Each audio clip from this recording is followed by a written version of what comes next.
Yo friend, what is up? Levi Allen here, and I wanted to go live because I just returned from an incredible heli adventure up some mountains in British Columbia, and I wanted to do a quick live stream sharing about how that was, and also hang out for a bit and just kind of share my excitement for the project that we just shot and what it's gonna fold into. And I also wanted to share how can you do a heli trip of your own, because previous to doing this one, I had never been involved with a heli dropped trip where it was just like me and some friends who just made it happen. And so I went on this trip just recently with a bunch of slacklining and highlining athletes from around the world. It was incredible. And specifically Slacklife BC, Spencer Seabrook and those guys helped make the whole trip happen. So I want to share with you kind of what we did and also just give you encouragement to go out and make some of your crazy ideas happen.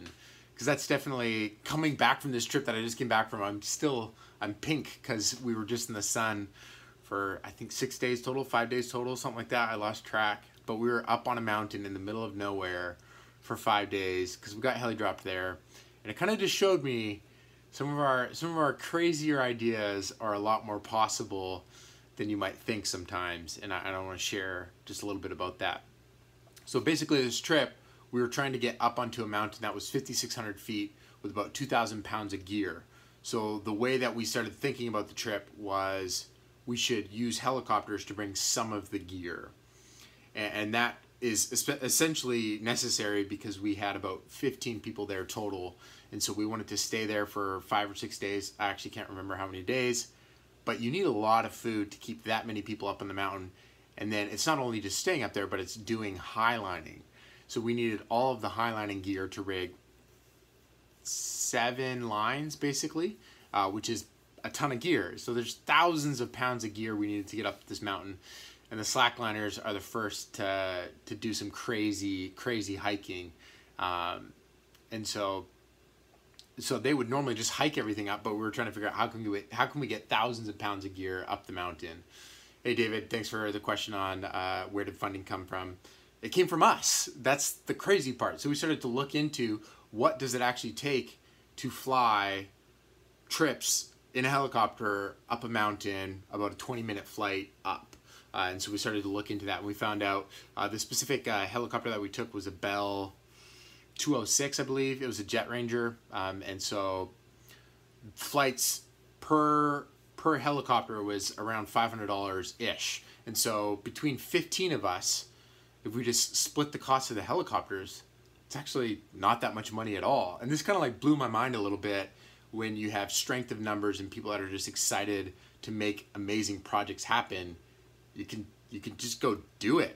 Which is, the moment we were standing up there on the mountain, we had just been dropped by a helicopter. We had thousands of pounds of gear with us.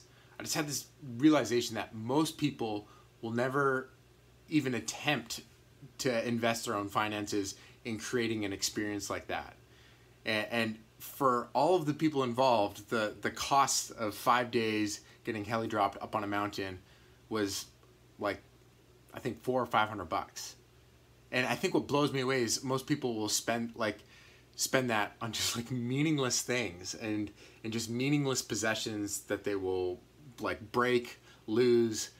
They buy stuff they don't want to impress people they don't care about. And I'm just really excited about this, obviously, and I wanted to kind of capture this in a live stream just because I'm just so excited about the possibility of like collectively coming together to make awesome things happen. And that's exactly what we did.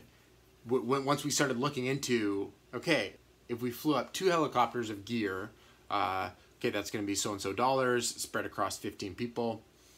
And it's going to be a 9-hour hike in. What if we just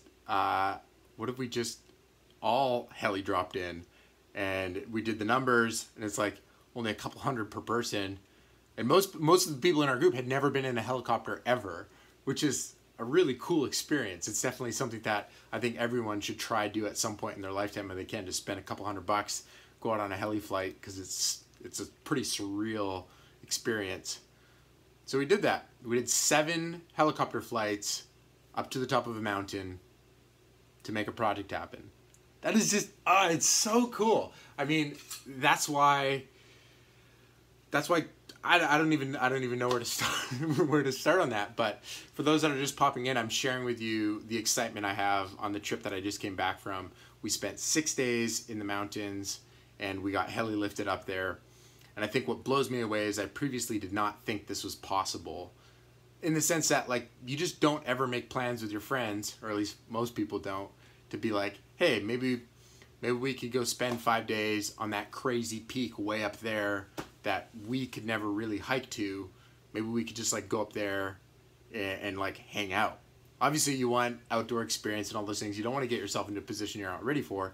But I just think it's pretty crazy that most people won't ever collectively come together to make an incredible experience happen. And I'm so excited about the footage I just shot and kind of everything involved, because I know when people watch it, they're going to ask, man, these guys must have had such a big budget. They got heli dropped. Like, they must have had so much money from some massive sponsor, yada, yada, yada, yada. It was just us. And that is so cool. That is so sweet. I love that we can say it was just us.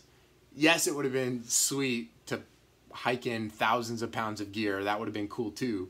But we wanted to go to the top of a mountain peak, 5,600 feet of elevation, hang out for 5 days, walking high lines, and just like spending good time with amazing people. And that's what we made happen. So often you spend so much of your energy just getting to the destination that you're about to do highlining at that you're pretty wiped out.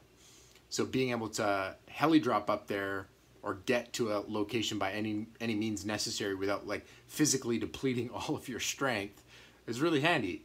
Because most of the times when these guys hike into the backcountry, they're taking like 90-pound backpacks. Just think about that for a moment. Gaining even 1,000 feet of elevation with a 90-pound backpack is a pretty intense experience. Something that they're more than willing to do for the sport they love, but it like really takes a lot from your body. And so what would it look like with 15 people on the top of a mountain for 6 days, just having an incredible time? And that's what we did. So yeah, I don't know what you'll take away from this, but there is more videos coming very, very soon. I've got a lot of content slated to be going out. The stuff that we just shot, I'm really excited about. Obviously, we still have the Slack Life series that we're releasing, but I think it's going to be, I think it has the potential to be like the start of another Untethered type of film, and that's saying something. So I'm pretty, yeah, obviously you can tell I'm a little excited. But more videos are coming very, very, very quick here. And yeah, it's good. I mean, if you guys have any questions in the live stream, I know I've been seeing them pop up, but I've just been too jazzed to address them. So if you've got questions, I can pop in there some of them right now. I want to show you something. Drop the questions. I want to show you something.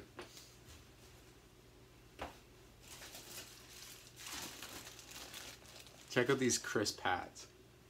How sweet is that? Oh man, I love these hats. This is so sick. Please try upload more videos. Definitely. I mean, we're in the summer right now, which is the most intense like shooting period for me. And so I don't really have a way around it, because yes, I make videos for YouTube, but I'm a filmmaker. I make films.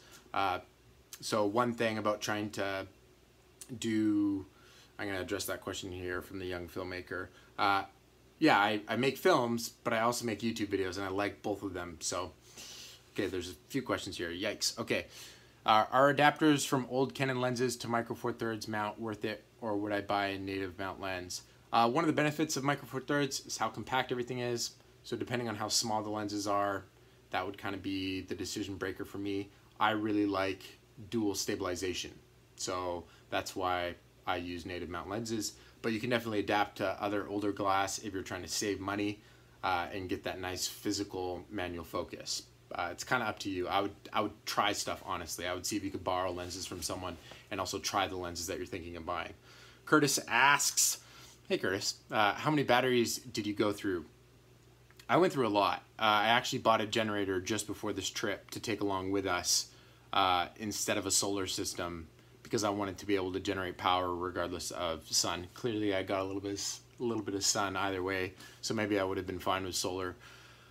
But I went through probably 16 drone batteries and I'd say 32 GH5 batteries. 32 for, I went through a lot. Yeah, so I'd be charging them throughout the day. I have these little USB chargers that you could plug into a USB power pack, and I'd be charging 2 at a time as I'm using the batteries. Because I had the Phantom XLR module on top of the GH5, it was draining the battery quicker.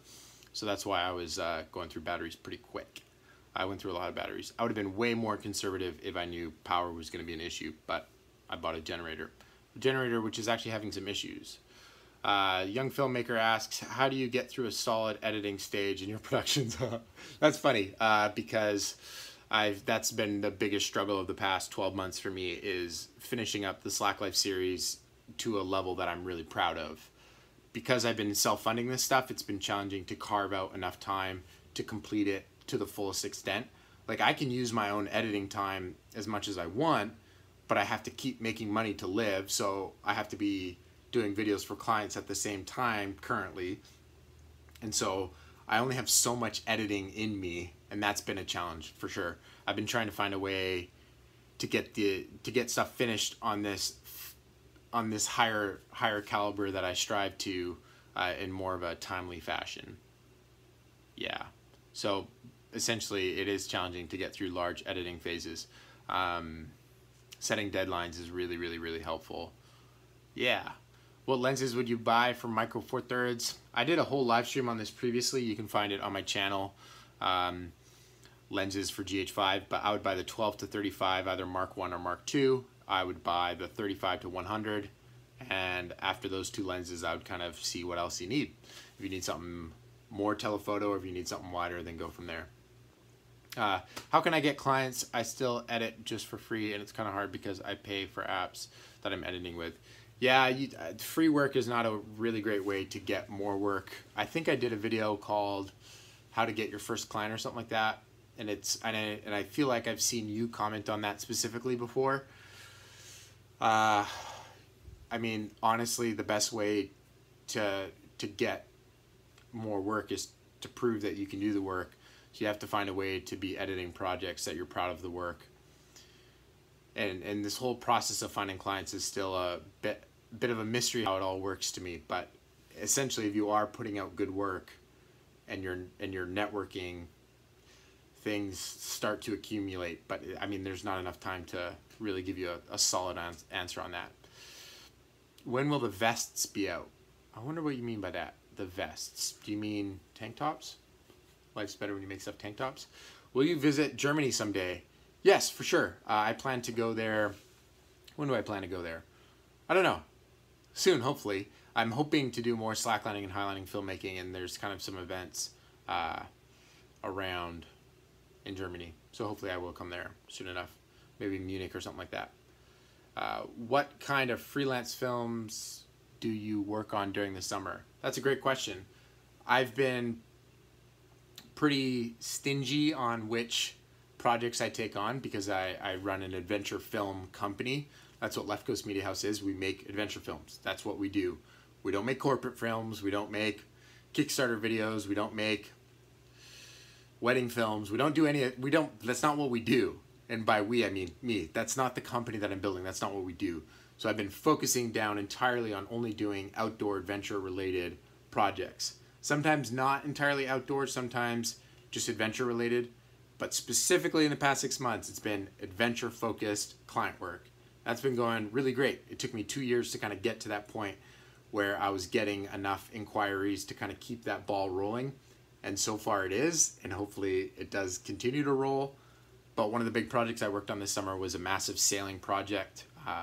I've done 2 sailing projects for clients this summer. One of them was quite a bit bigger than the other. And then I'm also leaving on another sailing trip 2 days from now, on Thursday. Today is Tuesday. So on Thursday, I'm leaving on another sailing trip. And so I'm trying to kind of stay focused in that outdoor world. What are some other client projects I did? I made a conference video, which I know isn't an adventure video, but a conference that I spoke at. I also did a highlight video for them. That was a lot of fun. That was the ConvertKit Craft and Commerce conference. My talk for that conference should be coming out soon here, hopefully. I think it was an all right talk.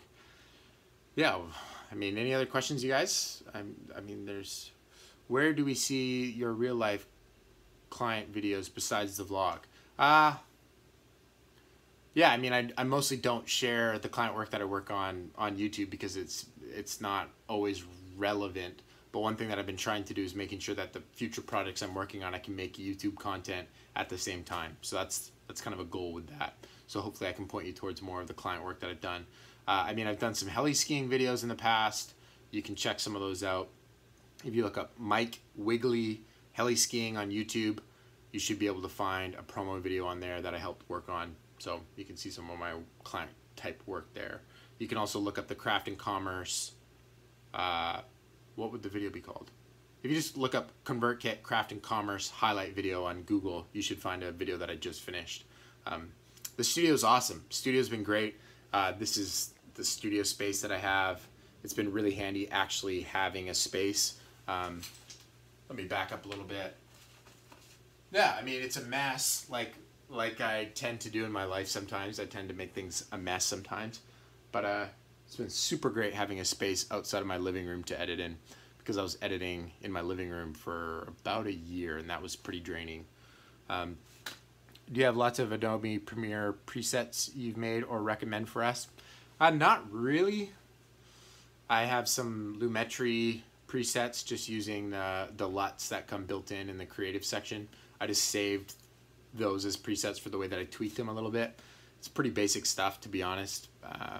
So not really, no. I honestly just copy and paste the previous color grading settings to the next video as I'm editing the next one, so I don't normally do presets. Your inspiration? That's a great question. I really like companies like Camp 4 Collective. One of my favorite solo filmmakers is Sebastian Montez. Oh geez, Montaz? Seb Montaz. If you look up Seb Montaz, you'll find his work. He's behind some incredible films. Flight of the Frenchie, Petite Bus Rouge. Those are all films that he's worked on that are incredible, pretty inspiring stuff. I also really like Renan Ozturk. He's one of my big inspirations as one of the hardest working filmmakers that I know. So, well, I don't know him personally, but I really respect his work. So those are some of my inspirations. When shooting by yourself, what's a typical sound setup for shooting a documentary? I actually just did a post on my Instagram that you can check out. Instagram.com/Levi Allen. And you can see the rig that I was shooting with for this project that I just did. It has an NTG3 Rode shotgun mic on top, right into the GH5 through the XLR module. But then I also have a wireless Rode link attached there going into the second channel, so that way I can have a clipped mic onto the person that I'm focusing on. And that Rode NTG3 mic is phenomenal, so you get really, really good sound out of it. The best adventure snack. I'm a big fan of simple things like beef jerky. I really like cheese and crackers. Yeah, beef jerky is hard to beat when you're up in the mountains. Do you like Wes Anderson films? Would you ever make a film inspired by him? Yeah, of course. Wes Anderson films are so much fun. I feel like you enter an entirely different world when you're watching a film by Wes Anderson. Would I ever make something like that? Probably not. Maybe in parody, but probably not. I don't really have aspirations to start on narrative work right now. Maybe further along in my career, maybe a decade from now, I might be more focused on doing narrative work. But right now, adventure films is kind of like my focus. And Wes Anderson doesn't make adventure films, so. But there's definitely inspiration to pull from the stylized way he shoots. I really like it. Do I know Peter McKinnon? I don't know him personally. I wouldn't mind knowing him personally. That'd be kind of fun. Get to chat with him. He's kind of, it's pretty crazy how well he's capitalized on the YouTube filmmaker thing in the past year. It's been fun to watch him explode a little bit. I've been trying to hide my jealousy a little bit, but it's just cool seeing someone succeed. It's inspiring to see someone do YouTube really well in the way that I could even see myself doing it even better. So yes, Peter McKinnon, aware of who he is, think he's doing cool stuff. I'm excited for some of his content to get more in depth. I know he's been making a lot of stuff that is eye candy in a way, like it's very appealing and it draws people in, and he's really good at that. And I'm excited to see him do stuff that's like more in depth in the future. What have you learned most over the past 6 months? That's actually a really great question. I'm not sure if even I know the answer to that. What have I learned most? One of the things I'm constantly striving for and figuring out is how to have balance in life. For me, family comes first, and living from values that you personally hold is really important to me. I'm a very principle-driven person, and it's been challenging to find out how best to live that out in reality. And so, especially when it feels like lots of things are going on, it's been challenging at times to just be balanced and to be investing in your relationships that matter most to you in a healthy way. So that's one thing that I've been trying to learn over the past 6 months, because I want to be a really great husband to my wife, a really great brother to my siblings, and I want to be a great friend to my friends. And so learning that balance so that way I can enjoy the journey of the next couple decades, especially trying to build a business. I really want to make sure that that's a balanced journey, because I know some people just like suffer through and sacrifice all at no end, and that's not really, I don't really have ambition to do that. I would like to get there and have healthy relationships alongside that. And I certainly don't know how to do that because I've never done it before. So that's one thing that I've been learning. I just bought an NTG3. Does the K2M you use with your camera and shotgun produce the same quality of audio as an external audio recorder like an H4n Tascam recorders? I haven't done like A/B testing on that. Basically, he's asking the audio going into the GH5 recorded with the NTG3, is that the same quality you get out of a H4n? The short answer is I'm just going to say yes, because it's 48 kilohertz audio that you're recording, so I'm going to say yes. But I'm sure if you A/B'd them, I'm not exactly sure who would come out the winner on that, because I haven't tested. But I've been really happy with the sound so far. No complaints, so it's good enough for me. I hate H4ns with a passion. I hate them. I'm so over H4ns and external recorders. If you have Morocco, I don't know what that question. Have you ever been? Oh, okay. The question before. Have you ever been to any African country? No, I have not. I've actually haven't really left this side of the world. So I've been down to El Salvador. I've been to Mexico. I've spent time in the States because I'm American. I'm from California. I'm also Canadian. I was born in Canada. And so I spent a lot of time in Canada, obviously, but I haven't been international off this section of land yet. I'm not very geographically aware either, so I struggle sometimes knowing where countries are. Are you still using the GH5 for your own projects, or have you moved on to a different setup? Still using the GH5, been really happy with it. It's kind of crazy that you can make a film with a body and 2 lenses. That blows my mind a little bit, and I'm really happy that that day has come, and I'm excited to keep using that kind of compact setup for shooting in the mountains. So yes, still using it. How are you monitoring your sound while shooting run and gun? I rely really heavily on the audio levels on screen, and then I also just take a pair, I have them in my pocket, I just take a little pair of earbuds like this and throw them in. It's pretty easy to tell when audio's peaking wearing headphones like this. And then also, what was the second point on that? Yeah, you can hear other sounds coming through. So if I'm doing an interview, even these headphones for me have been fine. Just making sure that other sound isn't coming in. How do you produce film posters? Well, in Photoshop, you make a poster size document. Then you make your poster in Photoshop, and then you go to a printer and get it printed. That's what I did. Yeah, I had a graphic designer or a digital painter do that poster behind me there, and then do the graphic design it. And then that poster over there, the Life's Better When You Make Stuff poster, that poster is printed out of California per order. So there's a site I use called The Printful, and I ship products out of there. There's some other questions. You mentioned 2 lenses. What were they? 12 to 35 and the 35 to 100. Those are basically the only 2 lenses you need to get started filmmaking with the GH5. If you want more depth of field, you can get some of their prime lenses. I know they have a 25, that's a fast prime, and they also have a 42.5, which is another really fast prime.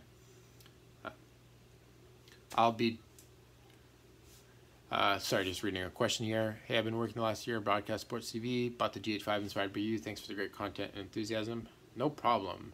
I'll be going for documentaries with the GH5. We'll try to find subjects that move inspiration. Cheers from Portugal. Awesome. Thank you. What future what's a future project or video that you were excited to work on? Actually, I'm working on it right now. That's what I'm super excited about. I'm realizing that I might have another film in the works featuring Spencer Seabrook and the Slacklife crew. And I'm just really excited about that. I'm looking forward to kind of seeing what happens and seeing how far we can take this. Some people probably would be excited to see different stuff than slacklining from me. But one very careful business decision from me is I'm trying to establish a presence as a filmmaker making films I'm proud of. And the best way that you can do that is to be kind of one of the best in a certain area of film. And right now, Leftcoast Media House is producing some of the best slacklining, highlining content in the world.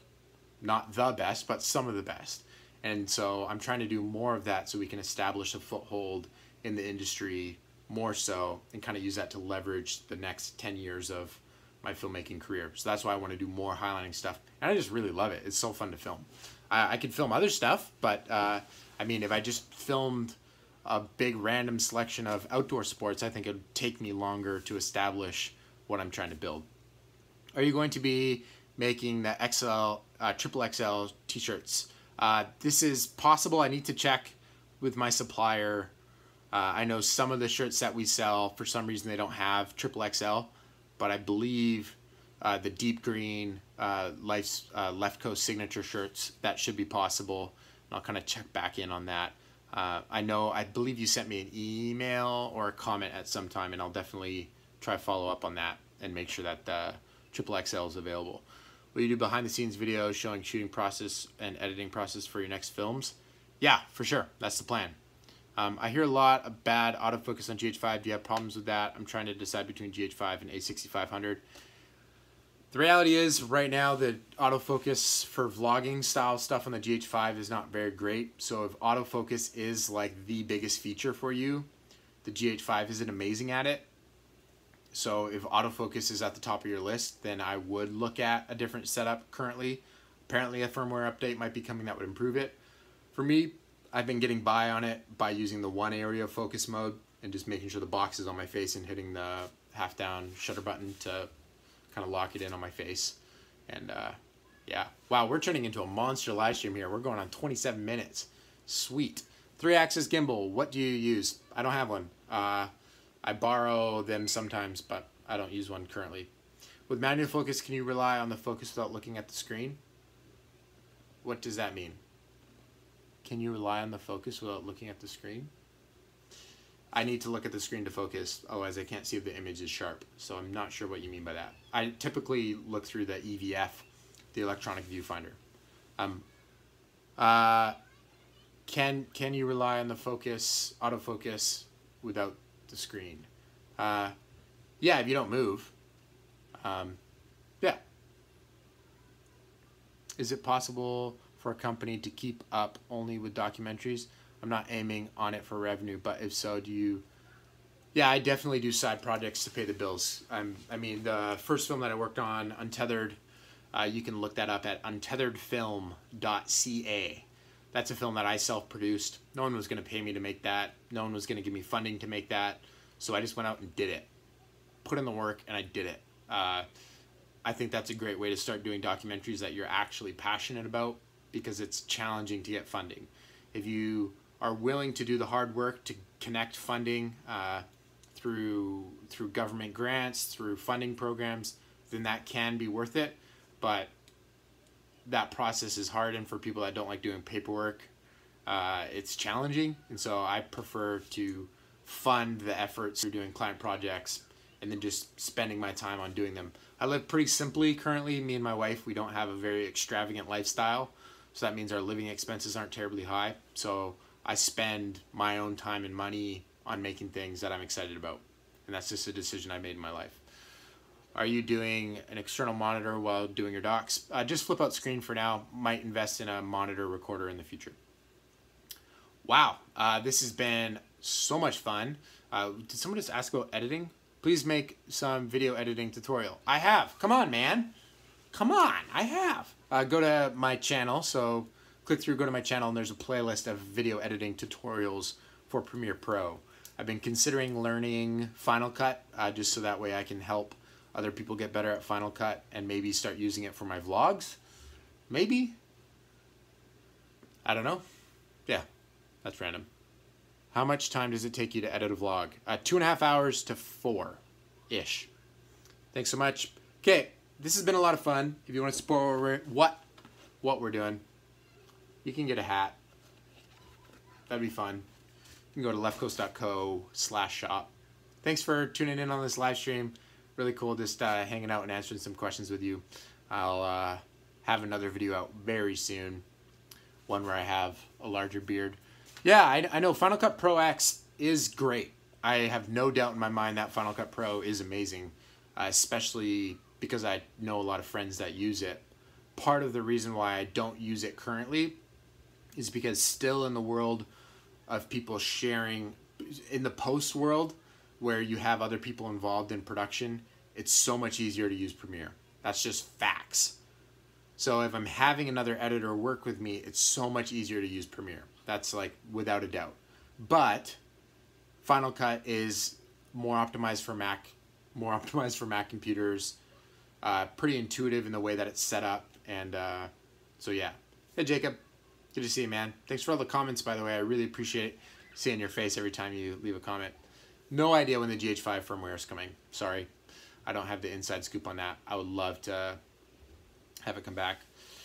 Yeah, I mean, but the problem is with going round trip from Final Cut to After Effects is, I mean, so if I have an editor work on a project for me and help cut selects from a client project, it's challenging to, it's not as simple as just sharing the project file or using team projects on Adobe Premiere. Adobe Premiere has team projects, so basically 2 people can be working on the same project file at the same time, and Final Cut doesn't have that. So for my client work and my films, it still makes sense to use Premiere, but I might switch over to Final Cut for my vlogs just because it's more optimized and it will maybe go quicker with 4K content. Whew! That was a great time. Thanks for hanging out. I appreciate having you here. It's been good. I'm exhausted. Just came back from this massive 5-day trip, which was an incredible time. 2 days from now, I leave on another 5-day sailing trip. So that's why I'm kind of trying to fit in some live streams when I can so I can touch base with you guys. And just know and trust that some really awesome videos are coming.